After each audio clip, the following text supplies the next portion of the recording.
Hello and welcome to Treasure Trove, an interstitial podcast by the Creature Club crew that we do in between our regular episodes of Creature Club, where we dive into monsters. In this show, I, your host Tim, will be joined by my co-host Mikey.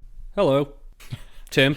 And in diving into... No, I'm not going to address that. I'm not going to say hello back. Hello. How are you today? What a dick.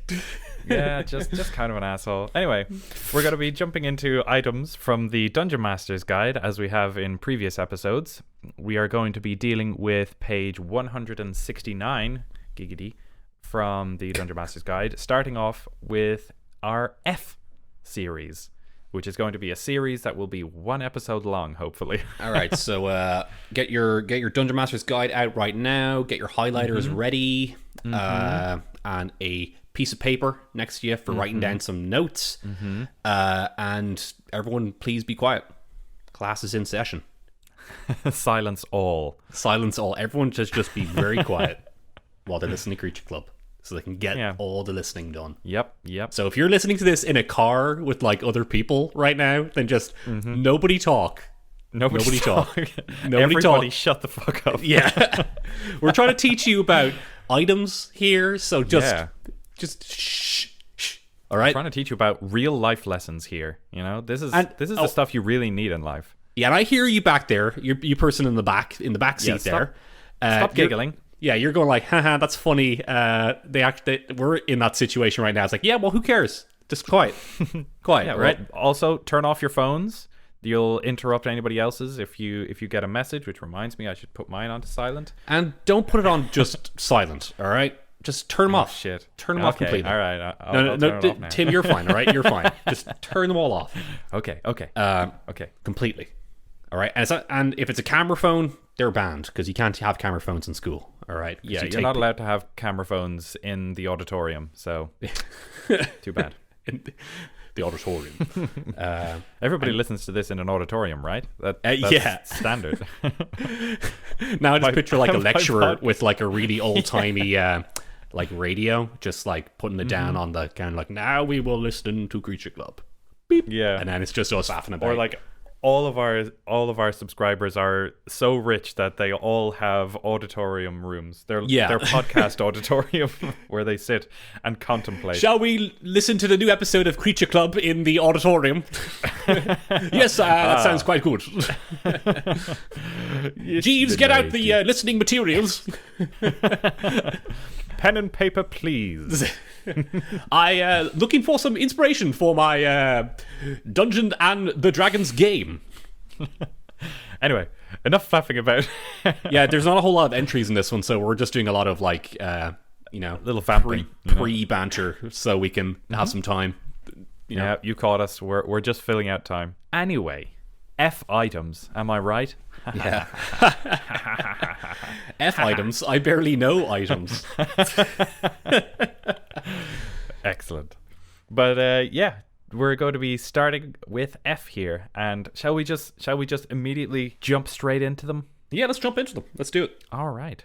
The first item on the F series is the figurine of wondrous power, or a figurine of wondrous power. Yeah, it's kind of like a series of items, more just a single item. So it is. It's more a conceptual item than an item itself, because it refers to a lot of different things. Yes. So I shall read now. Figurine of wondrous power. Wondrous item. Rarity by figurine. A figurine of wondrous power is a statuette of a beast small enough to fit in a pocket. If you use an action to speak the command word and throw the figurine to a point on the ground within 60 feet of you, the figurine becomes a living creature. If the space where the creature would appear is occupied by other creatures or objects, or if there isn't enough space for the creature, the figurine doesn't become a creature. The figurine is friendly to you and your companions. It understands your languages and obeys your spoken commands. If you issue no commands, the creature defends itself but takes no other actions. See the monster manual for the creature's statistics, except for the giant fly. The creature exists for a duration specific to each figurine. At the end of the duration, the creature reverts to its figurine form. It reverts to a figurine early if it drops to 0 hit points, or if you use an action to speak the command word again while touching it.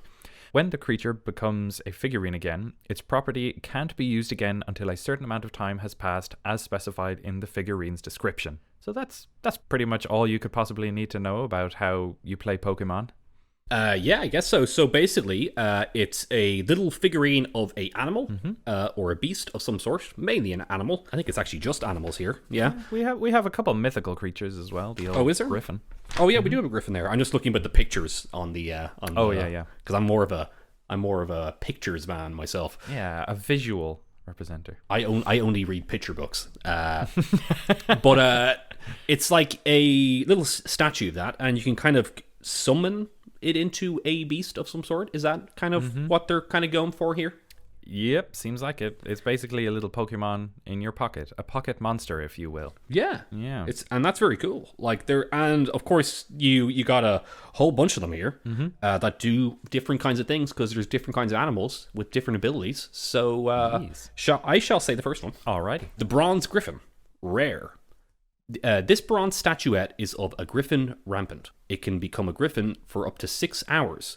Once it has been used, it can't be used again until 5 days have passed. Okay. All right. And that's really it. Yeah, a griffin rampant is a griffin that's like up on its hind legs with its like claws up in the air, its front claws. Yeah. I looked up the details of heraldry and their attitude, just so I could be like, what is exactly what a rampant thing is? Yeah. And it's French for like rearing up, claws out. It can be rampant gardent or rampant regardant, which means it's looking backwards or to the side and backward. And yeah, there's lots to how to describe things on flags or statues, and I thought it was a little bit interesting. So very cool. Now I know how to school people on heraldry.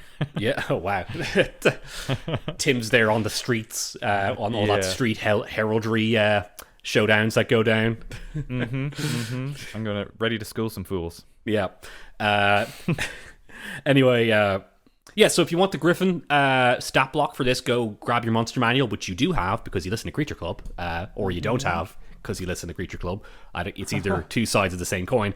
But yeah, just look up a Griffin and that's what you have. What can you can summon a Griffin for 6 hours, and then after that, can't be used for 5 days. But what can you do to Griffin? Lots of things. Probably maybe use it as a mount. Yeah, I believe that they are flying mounts, but they're also, they are just big boys. They have what is a griffin again? It's the wings of an eagle with an eagle head and a horse's body. Is it? Yeah, it's kind of like a big horse eagle kind of thing. A horse eagle. Yeah, it's like has an eagle head, kind of a horse-like Pegasus body, but it's still kind of eagle-like with a bit of feathers and stuff, and big wings. Big wings. Let me just look up an exact picture. I like big wings, and I cannot lie. Nice one, Tim.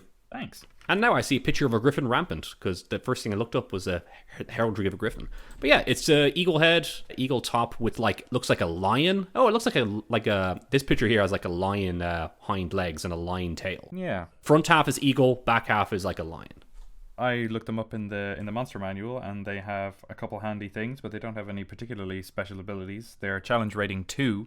They're pretty handy, but we'll go into them pretty soon. Actually, we're getting through the Monster Manual at a relatively handy pace, so just wait around and we'll tell you all about the Griffin when we get there. Yeah, after we go through demons and dragons and devils. Oh yeah, we'll see. We'd already done demons, devils. Sorry, yeah, Stephen Brady will kill me if he hears this, which he does. Yes, good thing I'm on the same country as him anymore. He will probably. He will find you. He'd probably strangle me, I'd say, after that line. But anyway, what can you do with a bronze griffin? Use it as a mount, use it as a friend to help you fight. But I think I like to go with the fact that if you have these statuettes, then they're normally friendly to you if you own it. Yeah. Mm-hmm. Like, what's the point of having this if you can't hop on the bronze griffin and fly around, Yeah. I mean, it stays there for 12 hours. So if you can't fly somewhere in 12 hours, you're either going on an enormous journey or, trying to fly out into the middle of the ocean so that no one can save you or something. Yeah, and if you have like a 5-day penalty on it, then what's the point of summoning it and only having a big penalty like that if you can't use it to fly around, with no repercussions. But anyway, yeah, that's the bronze griffin. Oh, sorry, it was 6 hours. My mistake. 6 hours, sorry. But the next item is the ebony fly, which is rare. Give me some sound effects, Tim. The ebony fly? Yeah.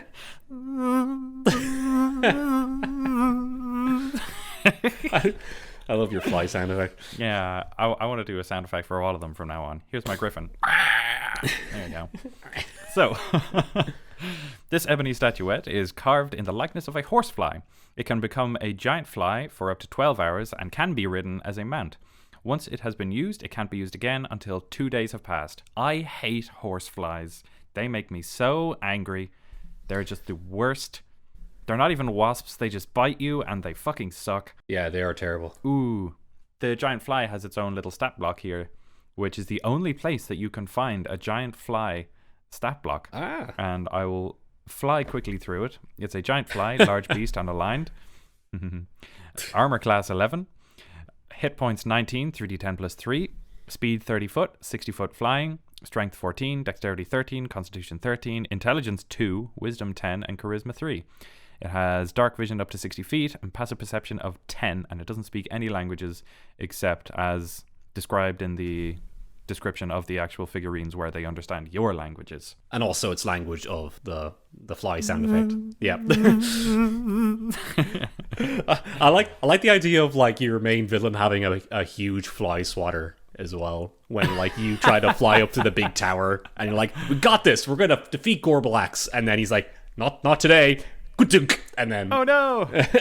That's like one of those nightmares that you have where you're like, you're going up to your final boss, like in Avatar as I'm remembering it, and he's like, did you remember your pants? No. But it's like you fly up to him with your giant fly and you feel so ready, and then he just has this giant fly swatter and he swats you. And then like back to the and then all your power-ups are gone, and then you have to do the entire thing over and over again. And then you can't scream and you can't use your phone. It's like one of those, like the worst nightmares. Your teeth fall out.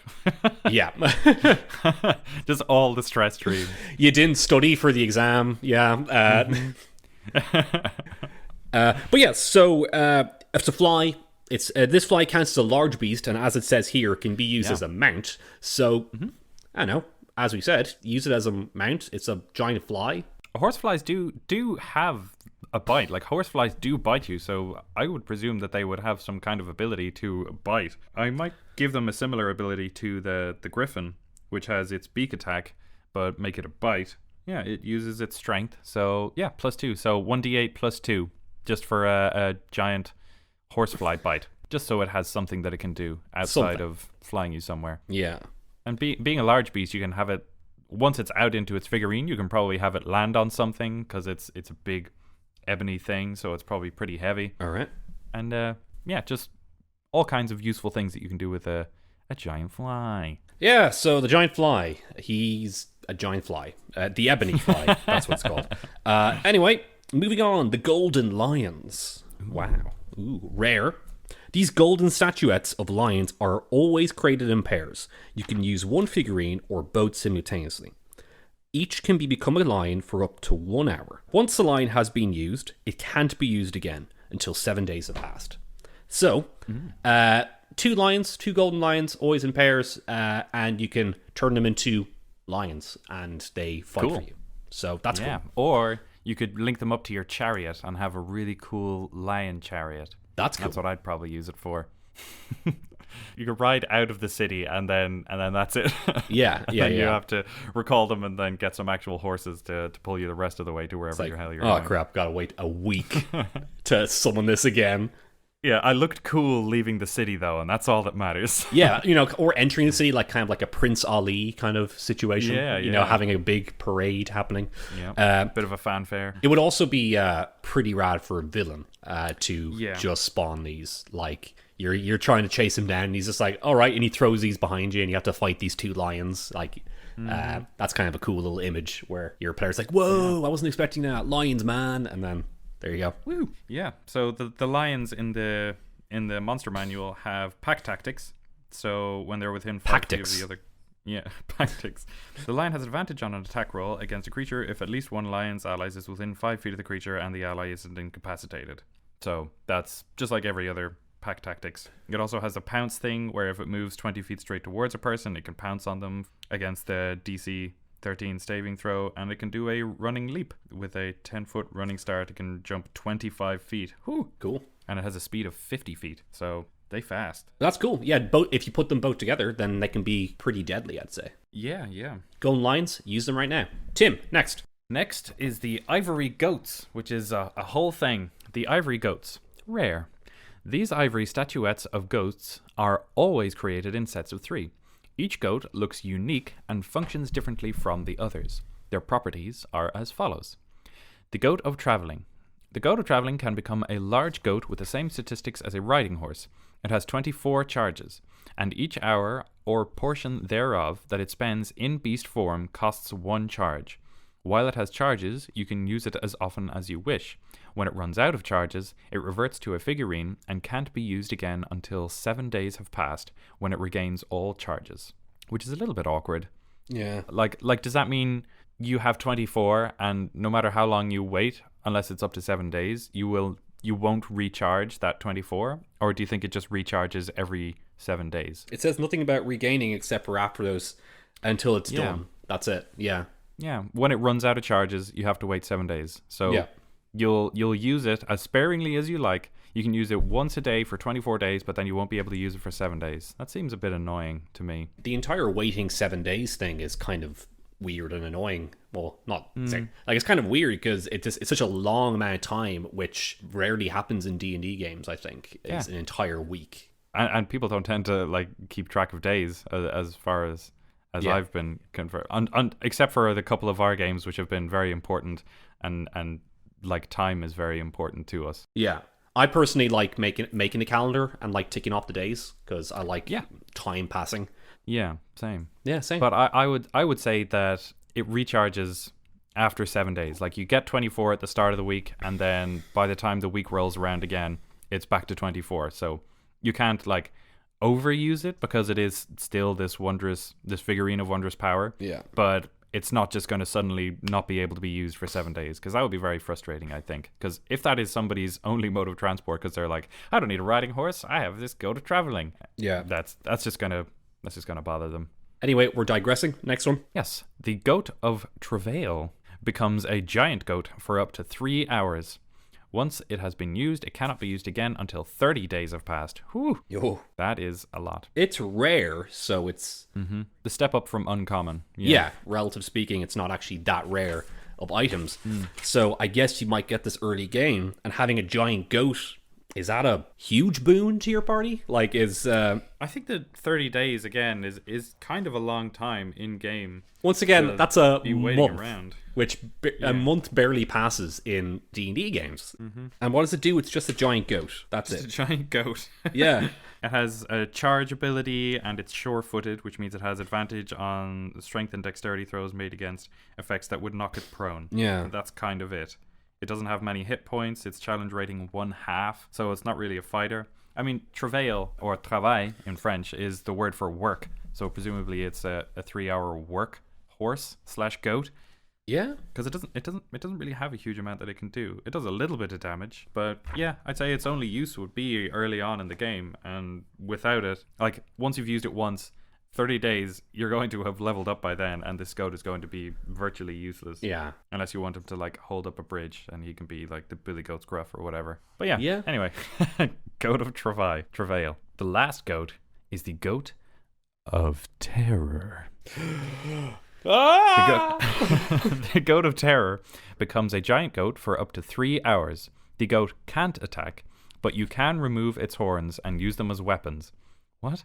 One horn becomes a +1 lance, the other becomes a +2 longsword. Removing a horn requires an action, and the weapons disappear, and the horns return when the goat reverts into a figurine form. In addition, the goat radiates a 30-foot radius aura of terror while you are riding it. Any hostile creature that starts its turn within the aura must succeed on a DC 15 wisdom saving throw or be frightened of the goat for 1 minute, or until the goat reverts to a figurine form. The frightened creature can repeat the saving throw at the end of each of its turns, ending the effect on itself on a success. Once it successfully saves against the effect, the creature is immune to the goat's aura for the next 24 hours. Once the figurine has been used, it can't be used again until 15 days have passed. Right. Okay. So that last little bit there this goat is only going to last for 3 hours, and you won't be affected by the goat's evil aura for the next 24 hours, which is like 1 day, obviously. But the goat won't appear again for 15 days. Okay. It feels a little moot, but I suppose it's like you get over your fear of this giant goat, I guess. Yeah, but I like the idea of it being like a utility goat where you get like a +2 longsword and a +1 lance, and that's if you're doing That's it super early good. enough. That's super good. Yeah, plus anything weapons are really good early game. Yeah.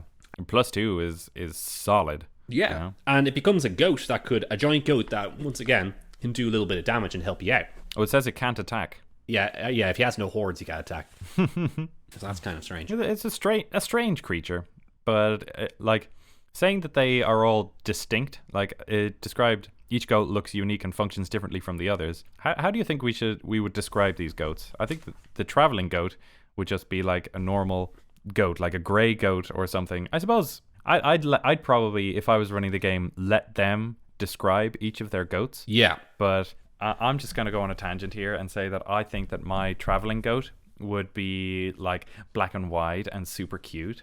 My goat of travail would be just all gray, and then my goat of terror would be this like super satanic looking, like 5-horned evil creature, completely black. Yeah, and if he has 5 horns, then he has maybe 5 weapons on those horns. Ooh. Different weapons. We have a visual reference here on page 68, 168, right? Do we? Of the 3 goats. Oh goats. my goodness. That is excellent. I know, they're very adorable. They're just kind of hot. They're just on top of each other. They're just standing on top of each other. I did not see that. I did even have golden lions and everything. Yeah, they have pretty much everything's here. Yeah, they've got everything. Everyone is here, like Smash Bros. Just like Smash Bros. Yeah, but yeah. Sorry, I didn't do a sound effect for the lion. Rawr. And I didn't do one for the goats either. There we go. There you go.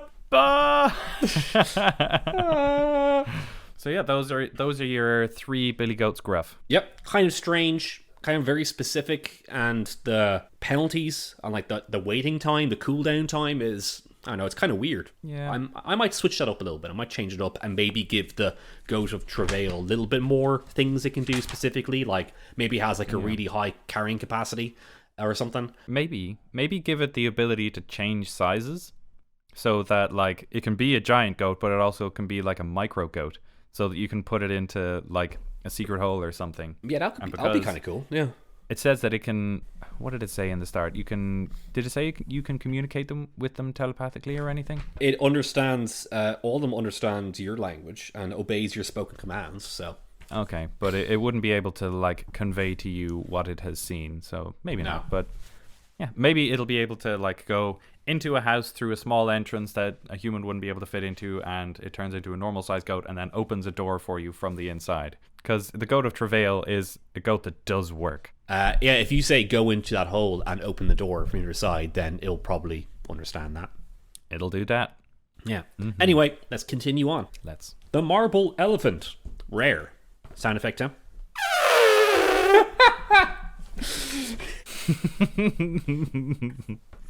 And the picture of the Marble Elephant looks adorable. It's super cute. Yeah. Elephants are just great. They are. The marble statuette is up to 4 inches high and long. It can become an elephant for up to 24 hours. Once it has been used, it can't be used again until 7 days have passed. So, for a day, you have an elephant friend. And 7 days, a week, once again, kind of weird, but, that's fine. That's not as bad as, like, a month. Yeah. And it can do probably elephant stuff. That's great. It's big, and you can ride it, and it can carry stuff for you. I really wanted those elephants. Like, they will definitely be as good as like any kind of pack mule for those 24 hours, and 24 hours is a solid chunk of time, and getting it back after 7 days, I think that's the most reasonable one we've come across so far. Yeah, you get it for like 1/7 of the time, basically. Side note: the elephant's statue pose is passant, so there you go. Okay, yeah. It can give you a little hug with its trunk. Oh, wrap around you. Yeah, it can spray mud at your enemies and make them feel bad and be like, I just got my armor dry cleaned. And then they die because an elephant goes through the wall. it actually causes 600 psychic damage. Yeah. No. There's not much else. I mean, they could be used as like a battering ram, probably. Although I don't think the elephants have a huge amount of health. Oh, they do actually. Elephants in the monster manual have 76 hit points, have a trampling charge, which means they can go for a gore attack, and if they fail on a DC 12 strength saving throw, they are knocked prone. Yeah. We've got to have more elephants in our games. I haven't had an elephant in my game yet. I think so too. I think they're looking at them here. They were a little bit awkward to use because their trampling charge is used when they use a gore after charging 20 feet, and they can only use their stomp ability when something is prone, which is very similar to one of the guys we did recently. Yes, so you get an elephant friend for a day. Yeah. Yeah, that's great. I like that. He can't fly, though. He's not Dumbo, which is unfortunate. Oh, man. Now I don't want it at all. Yeah. Okay, let's continue. The next little fabulous thing is the Obsidian Steed. I'm committing to this. He goes from a kind of horseish sound to just an evil old man laughing.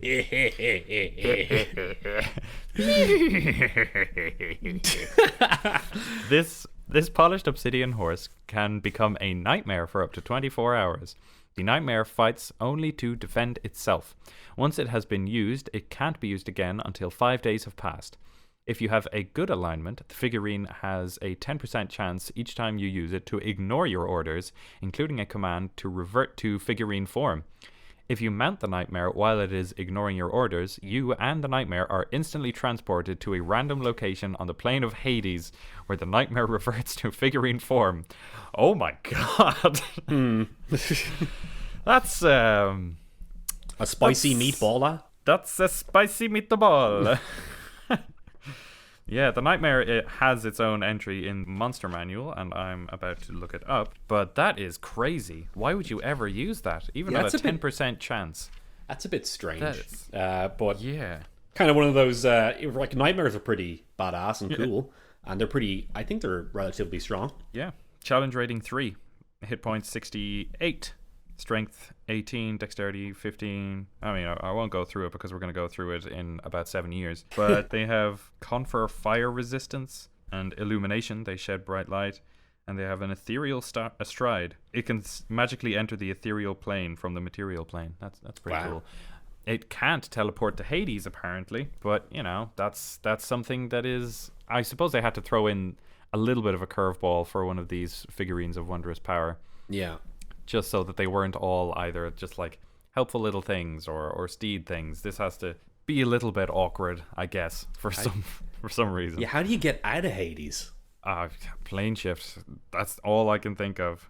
Yeah. The plane of Hades. Or like a staircase that gets you out of there. That's true. Yeah, imagine if you just happen to be teleported to like a, fire exit there. You know what I think? I think that a person should go to Hades, become friends with the Lord of Hades, and then be like, hey man, I just got this cool obsidian steed statuette, and I really want to use it, but I wanted to get to know you guys before I just kind of dropped in, so just letting you know, I might just drop in unannounced, so, be ready to party if that happens. Because I'm a party guy. Get your networking done beforehand. Exactly. You get to places. So if you do suddenly teleport there, they're not going to immediately murder you. Or just be like, hey man, what the hell? Oh, hey bro, how you doing? Good to see you again. Yeah, exactly. Instead of, human kill. Although, maybe that's my racism showing again against the people of Hades. Maybe I'm the one that is flawed. Maybe if you show up in the first time, they're like, oh hey, we don't get a lot of visitors here. How you doing, man? You wanna grab a beanbag, man, and come over? we hand out free slushies to everyone who just drops in via Obsidian Steed. So here you go. Yeah. Oh, sweet.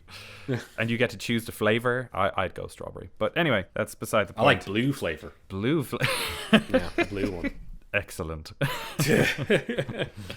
But yeah, so that's the Obsidian Steed. He might occasionally just throw you into a plane that you've never been to, potentially, unless, as I said, you prepare yourself for that eventuality. Prepare yourself. Next. Next, Onyx Dog. Borf. Nice one. This onyx statuette of a dog can become a mastiff for up to 6 hours. The mastiff has an intelligence of 8 and can speak common. It also has dark vision out of a range of 60 feet and can see invisible creatures and objects within the range. Once it's been used, it can't be used again until 7 days have passed. That's badass. You get a talking dog friend. Hell yeah. Everybody has always wanted a talking dog friend. Mm-hmm. Ever since I watched those movies, Cats and Dogs, I always wanted a talking dog. The cats were kind of portrayed as dicks, but Yeah. you know, those dogs were great. And the illustration in the back of the monster manual is absolutely fantastic. Because he has this little saddle on and he's armored, he's got some barding. Yeah. He looks very, very cool. Oh, they even gave him a little description. Mastiffs are impressive hounds prized by humanoids for their loyalty and keen senses. Mastiffs can be trained as guard dogs, hunting dogs, and war dogs. Halflings and other small humanoids can ride them as mounts. Amazing. Yeah. Absolutely amazing. You can make it whatever dog you want, I guess. Mastiff is there because it's presumably. like they're big enough to be used as a mount for small guys, and it's kind of the default one they have in the monster manual. Yeah. But, you know, you can make it a small little poodle or a golden retriever or, you know, an onyx retriever, I guess. Yeah, a talking dog, man. That's great. Talking dog. How long do you get to chat with them? 6 hours. 6 hours. Aw. And you only get to use it once for 7 days? Aw. So you get to have an extra cute, super cool dog friend that you can talk to for 6 hours, and then you don't get to see them again for 7 days. Although that's like most friendships, I think. You try to hang out again, but like no one's free on the day you're free, and then you're not free the day they're free, and you just nothing has really changed since like the last time you spoke to them. Whereas give them a week, and you know something might have happened, and you can have a good chat. yeah. So any news? No. All right. No. You're an awful owner, you know that? Maybe he decides to stop talking to you. Yeah. He pretends he suddenly can't talk and just borfs until he gets a new owner who's more interesting. Yeah. Anyway, you get a talking dog. So much you can do with that. Next. Yeah. Next is the Serpentine Owl. Hooty hoo! Hooty hoo!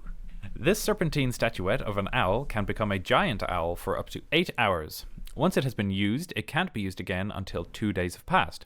The owl can telepathically communicate with you at any range if you and it are on the same plane of existence. That's pretty fucking cool. Yeah. An exciting time. Because, although, again, the giant owl isn't super, super useful because he's large. I think the telepathy... Well, I suppose with a flying animal, you'll be able to scout very well. And if they only stick around for 8 hours per 2 days, that's again, I think, another reasonable amount of time. Also, this is in any range, this telepathy. Any range. Yeah. So you're in the same plane of existence, and you say, scout ahead and go there, fly until you can't fly anymore, and then...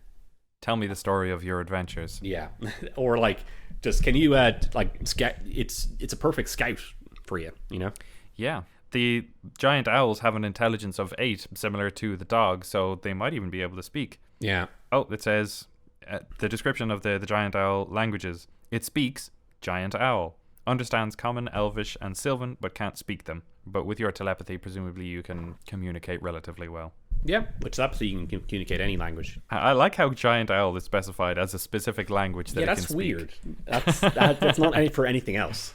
Mm-hmm. They're very insular. They never expanded their vocabulary into learning any other language. Yeah. Although they understand Common, Elvish, and Sylvan, I don't know. They're just doing their own thing, I guess. Last one, Silver Raven, uncommon. That's the first and only. That's the only uncommon we have. This silver statuette of a raven can become a raven for up to 12 hours. Once it's been used, it can't be used again until 2 days have passed. While in raven form, the figurine allows you to cast Animal Messenger's spell on it at will. So, Animal Messenger. Yeah. And what does Animal Messenger do? Do we know? I don't know. Let me look it up here. But already, yeah, it's uncommon. It's only a 2-day cooldown, but it's a regular sized raven. So yeah, pretty much all you can really do with it is make it as a messenger. Yeah. The ravens have a mimicry ability. Yeah. The raven can mimic simple sounds it has heard, such as a person whispering, a baby crying, or an animal chittering. A creature that hears the sound can tell they are imitations with a successful DC 10 Wisdom Insight check.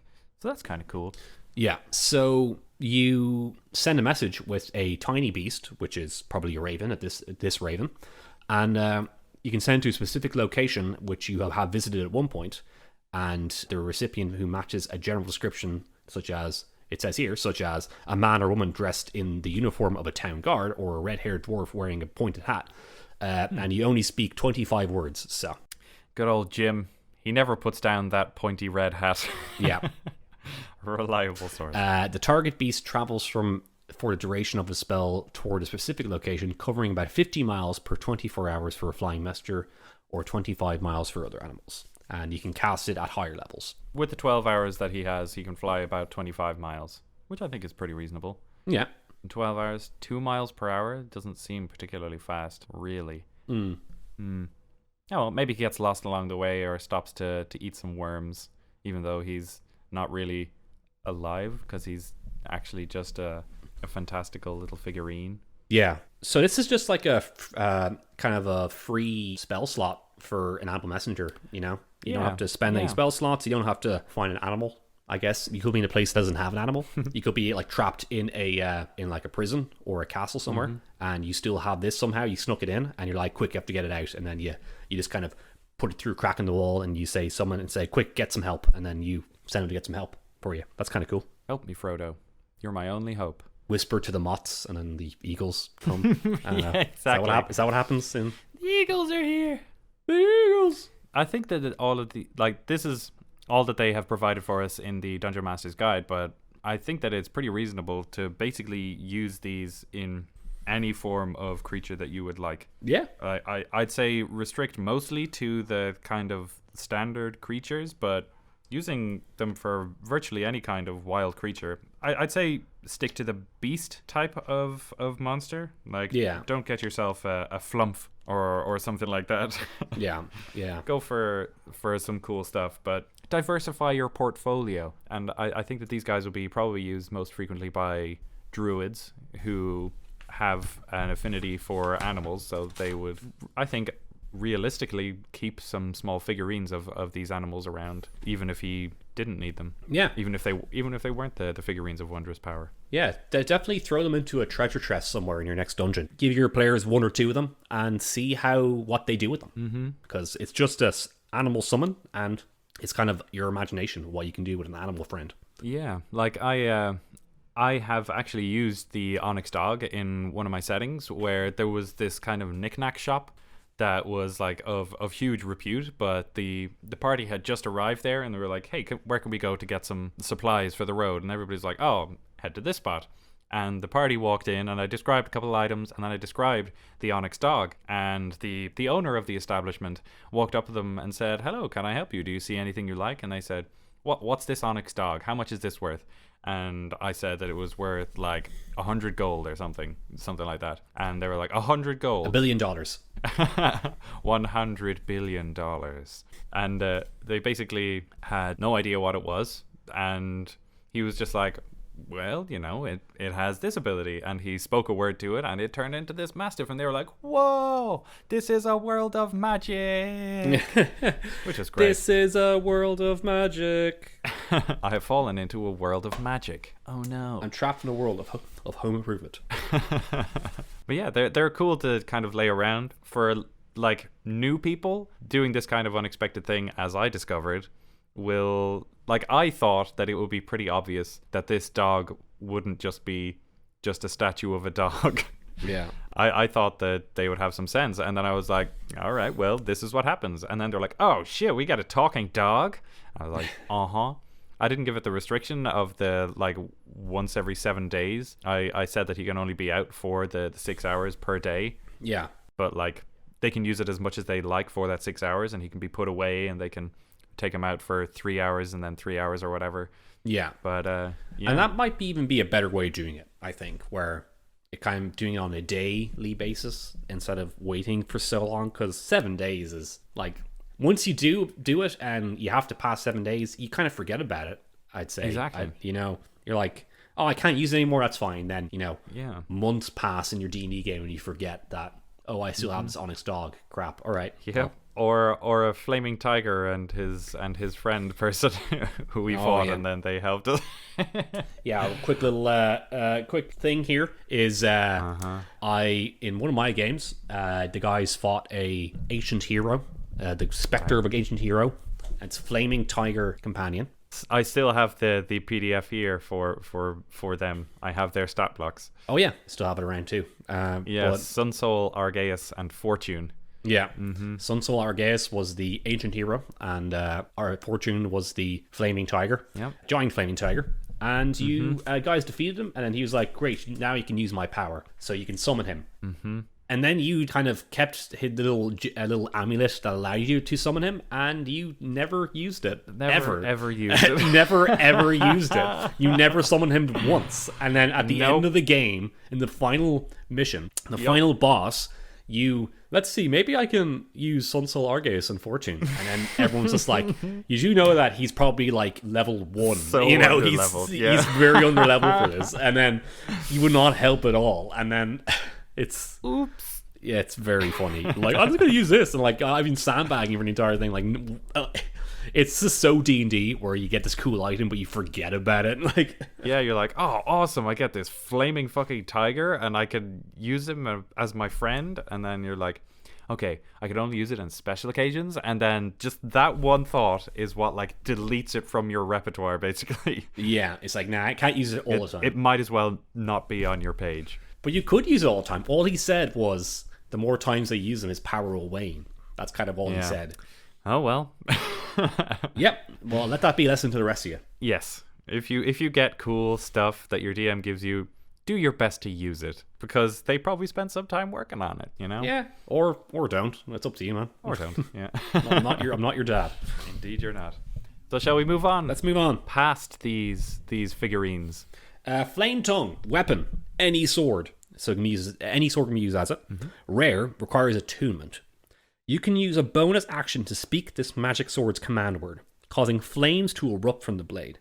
These flames shed bright light in a 40-foot radius and dim light for an additional 40 feet. When the sword is ablaze, it deals an extra 2d6 fire damage to any target it hits. The flame lasts until you use a bonus action to speak the command word again, or until you drop or sheath the sword. So it's a flaming sword. That is badass. Radical. Mm-hmm. That's so iconic. Like it is. There's another great illustration, which I think is pretty dramatic on the next page, on page 171, of this like blazing sword. When I think flaming sword, I think the like a couple of flames licking up the blade, not just like absolutely a torrent of flame flying out of this steel instrument. You know? Yes, and that's pretty much what it is. It's like it's a very powerful weapon to have, and it is awesome. And with Flame Tongue, what I love about Flame Tongue is that there can only be one. I feel like with a weapon like that, there should only be one in your D&D world. Yeah. And if a villain has it, the villain has that. And if your players have it, then your players have it. Then that's really it. Someone can try and make another one, but it should be very hard. It should be a legendary weapon that only one should happen. But of course, it's the rare, so... Yeah, I mean, you can alter that yourself. Like, the suggestions for rarity are very much up to you, I think. So, like, if you want this to be the sole item that does this, then by all means. Like, this makes it a magic weapon as well, so all of its damage will be magical. So, yeah, you know, you'll be able to cut through the old... bludgeoning, slashing, piercing from non-magical weapons, so that's an extra boon. It doesn't give you any like +1s or anything, but that 2d6 extra fire damage is solid. Yeah, especially if you know you come up against something that is vulnerable to that, because that doubles it, and that will be epic. It would. So how about we actually, because we only have 2 more entries left, how about we skip the next one for now? Okay. And just go straight to the one after that. All right. And then we talk about the next one at the end, because these 2 are very similar. Sure. The Frost Brand, a weapon and a sword similar to the Flame Tongue. Very rare, which means it's better than Flame Tongue. Higher power level. Requires attunement. When you hit with an attack using this magic sword, the target takes an extra 1d6 cold damage. In addition, while you hold the sword, you have resistance to fire damage. In freezing temperatures, the blade sheds bright light in a 10-foot radius and dim light for an additional 10 feet. When you draw this weapon, you can extinguish all non-magical flames within 30 feet of you. This property can be used no more than once per hour. That's a different kind of story. But I do understand why they kind of gave it the slightly higher tier. Yeah. Because while it is a d6 less damage, it does a heck of a lot more for you. And that extinguishing all non-magical flames within 30 feet of you is pretty cool. Yeah. I've burnt down buildings in our campaigns before, so if you guys had Frostbrand, that would have been super useful, right? Yeah, it would. Although you wouldn't have been able to extinguish that fire elemental. But that's about it. He might be able to relight everything, but whatever. Yeah, I think firemen should have a Frostbrand on them in your D&D game. That's a good point. Yeah, all firemen just solid. take out their sword and attack the flames. All cities have their own Frostbrand. Like there was like one wizard enchanter who went around was like, so many cities have burnt to the ground. We're just going to make it standard that everybody has a Frostbrand so that their fire department can do actual work instead of just like chucking buckets of water.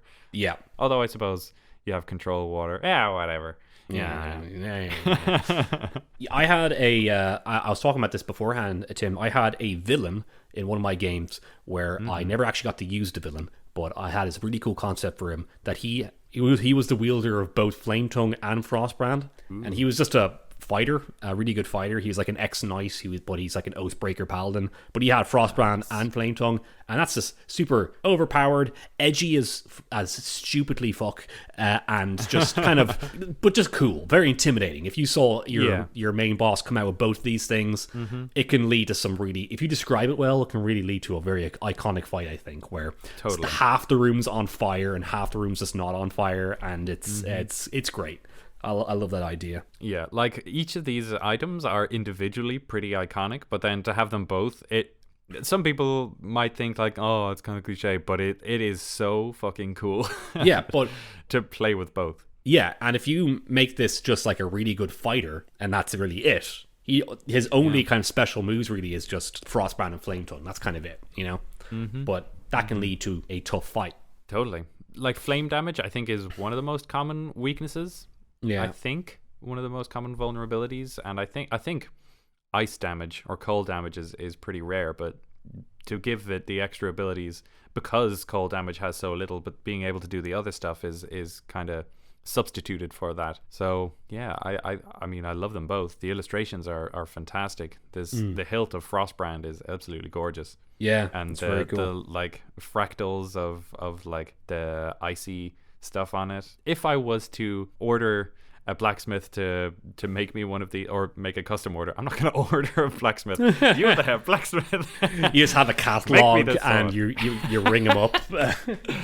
Yeah. I want to get one of them Frostbrands. Yeah, I would probably go for a Frostbrand because that hilt is so fucking cool. This just like icy tiger with this like very elven kind of scimitar blade. Oh, I love it. I would love something like that in my armory when I am rich and can have an armory. Yeah. So they're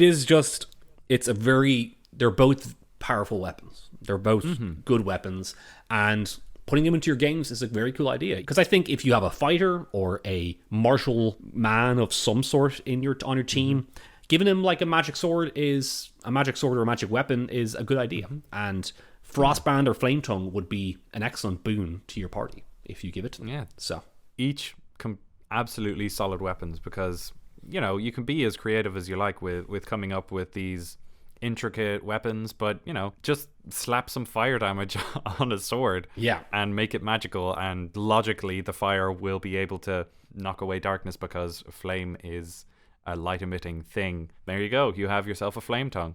Yeah, like the creativity that goes into something. It is cool to have things that are very, very specific, but it's not going to have any more excitement than like my sword is on fucking fire. Yeah.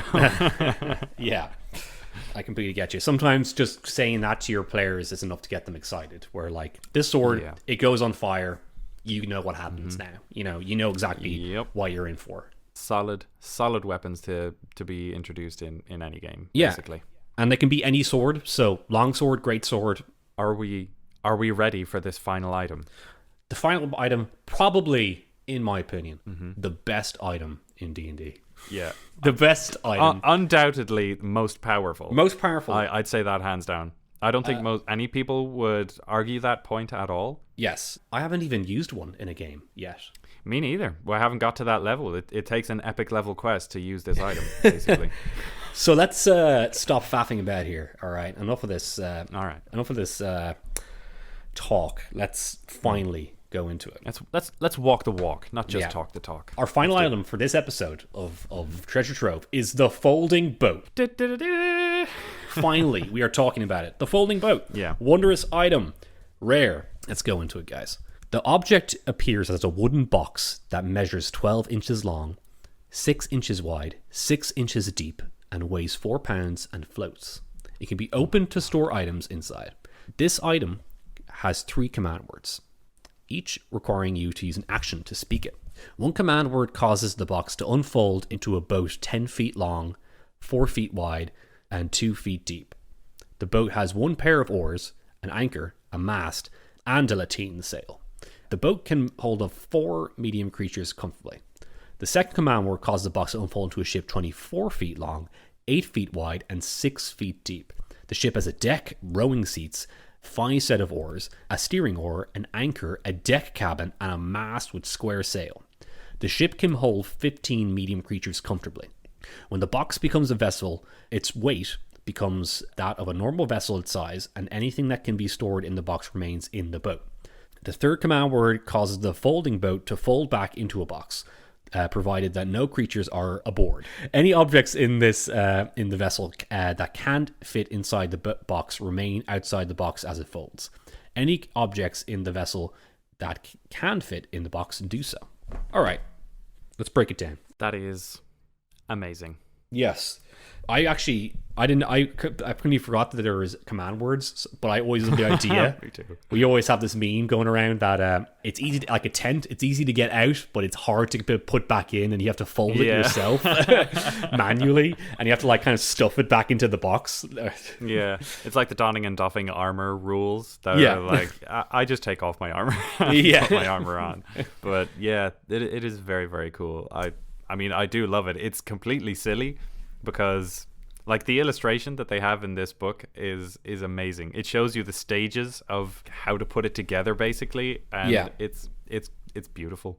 Yeah, I can't imagine how it would turn into a 24-foot long, 8 foot wide, 6 foot deep ship. Yeah, it is. But you know, it's like, basically, guys, if you weren't listening there, it's just a box that turns into a big boat magically, and that. Yeah. You can do so much with that. How much does it instantly turn into one, or does it take its time? It doesn't say. It doesn't say how long it takes. I presume it just kind of continues unfolding and unfolding and unfolding, and you just watch it happening, just kind of in awe, as I think I would.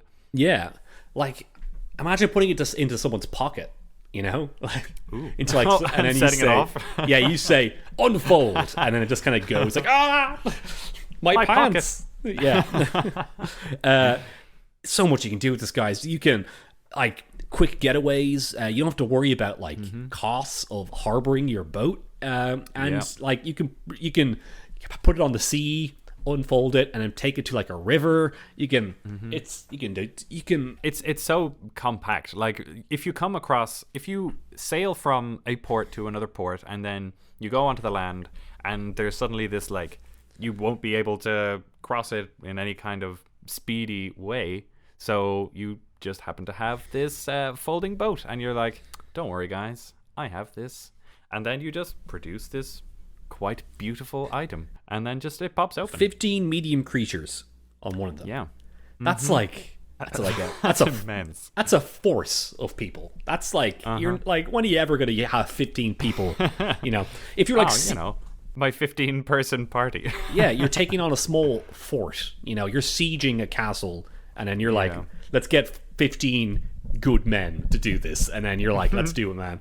Yeah, if you had to cross a lake to get to a secret entrance, and you had to carry a boat for these 15 people, that would be quite a lot of work. So having this is just this fantastic little thing that you can just carry with you. It's 6 by 12 by 6 inches. Like, that's compact. Like, that would sit on the back of a horse and no one would look twice at it. Yeah. And you got if you got 15 people rowing it, that can go pretty fast. That's like that's like a Viking ship kind of thing. Yeah, that's like a long ship. It basically becomes a long ship. Yeah, 24 feet long, and you can big square sail. Where does the anchor come from? I'm confused. This thing is just relentlessly confusing. Yeah, it is so confusing. You can probably use it to like go down a like a hill, like a sled, I'd say. Because it's a magical item, it's a wondrous item. So I'd say, honestly, I wouldn't have it where it doesn't damage easily because it's a wondrous item. So you could use it just like go down a big mountain, you know. Yeah, just bobsledding down a mountain. Yeah, it's just like cool running. It's just yep. Give it 4 command words: one for a small boat, one for a large boat, and one for a bobsled, and then the other to make it fold away. Yeah, the command words are: feel the rhythm, feel the vibe. Get down now. It's bobsleigh time. Amazing. And what else? What else can you do with a folding boat?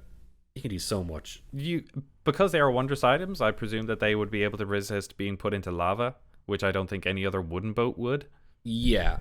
But oars wouldn't do much for you, and anchors and other things, and humans would probably light on fire, but your boat's probably going to be fine. Yeah, the boat will be okay. Once again, that's kind of up to like DM specifics, but yeah, maybe you can use it as like a lifeboat if you are trapped around like, you know, lava. Maybe like you're in an active volcano somehow and it just like activated magically at some point and you're trapped in there and you're like, quick, get the folding boat out, and then you hop in the boat and you're like, okay, now let's think about how to get out of this situation now that we're safe. Yeah. Another instance you might use that just came to me was that if you have a chasm in front of you that is 20 feet wide, you can just unfold this ship and then just push it partially across the chasm so that it sits on the other side, and then you walk across and then you pick it up and fold it away. Use it as a bridge. Wow, that is clever. And that's the kind of stuff where if you give this item to your players, it's kind of a multi-purpose tool, I think. Yeah. Be prepared for them to use their imaginations. It's the like duct tape and WD-40 of D&D, I think. It's Absolutely. And you might be afraid of using because you're like, oh, that's a bit overpowered, but once again, having your players be a little bit overpowered is fine, but you might be afraid of it halting your game somehow, or like being a bit of a get out of jail free card if giving them this folding boat. But it's such a clever and weird item. Make all of your chasms 25 feet wide, so that it can't work as a bridge. Yeah, and then maybe at some point it gets taken away from them. Where like the villain steals your folding boat, and that's the motivation for defeating them in the end. Like, we're gonna get our folding boat back.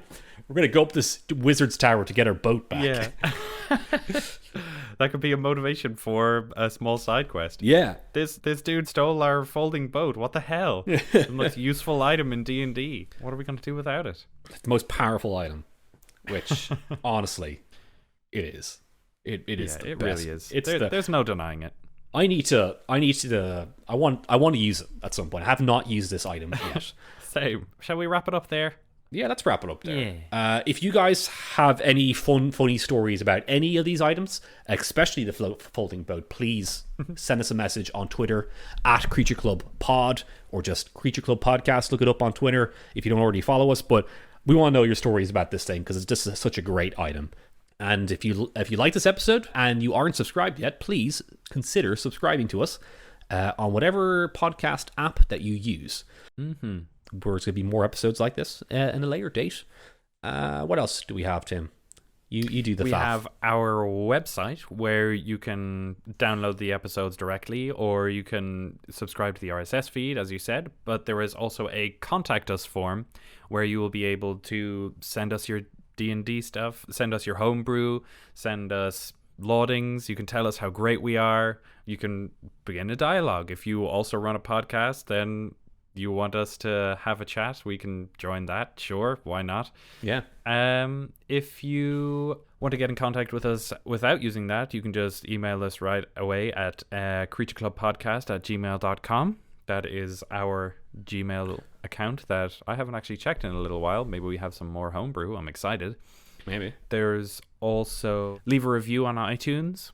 We won't be reading out another one on this episode because we don't have Delightful Daniel here. So Yeah, We're gonna save save those. Yeah, we save those from when all three of us are here, or just a classic Creature Club episode that we do. Yeah, I think we will probably be getting on with our classic Creature Club episodes again at some point, preferably pretty soon. But we are also just going to be having fun as we do. We appreciate everybody who tunes in every week, or even just tries to catch up. Or actually, when this episode comes out, one of our listeners, a friend of mine, Brian Johnson, will have gotten married. So congratulations to Brian and Caitlin on getting married. Congratulations, guys. Caitlin is also my friend. Yeah. But I know that Brian actually listens to us.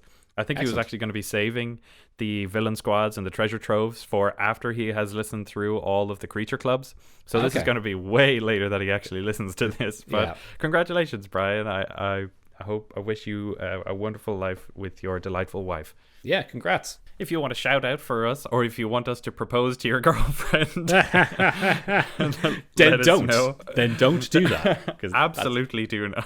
That's a bad idea. But yes, if you send us a message, we'll shout you out if you so wish. We usually do anyway. Whenever we get a message from somebody, we like to shout them out because we're just excited that people actually listen to this. But yeah, thank you so much, guys, for listening. Next time, we'll do something else. Exactly. That's it. Yep. Thank you so much, guys. I have been Mikey.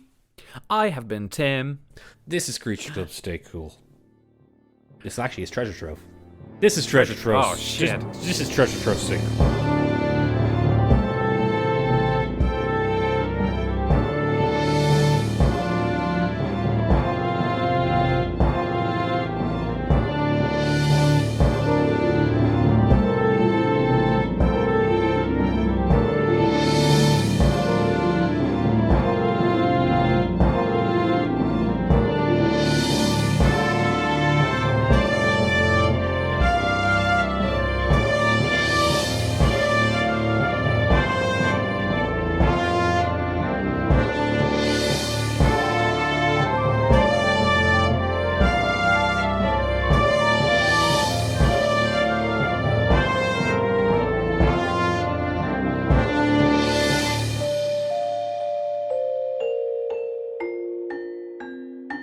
This is Treasure Trove. Stick it up your ass. Wow, we're not ending on that one. No, this is Stay Cool.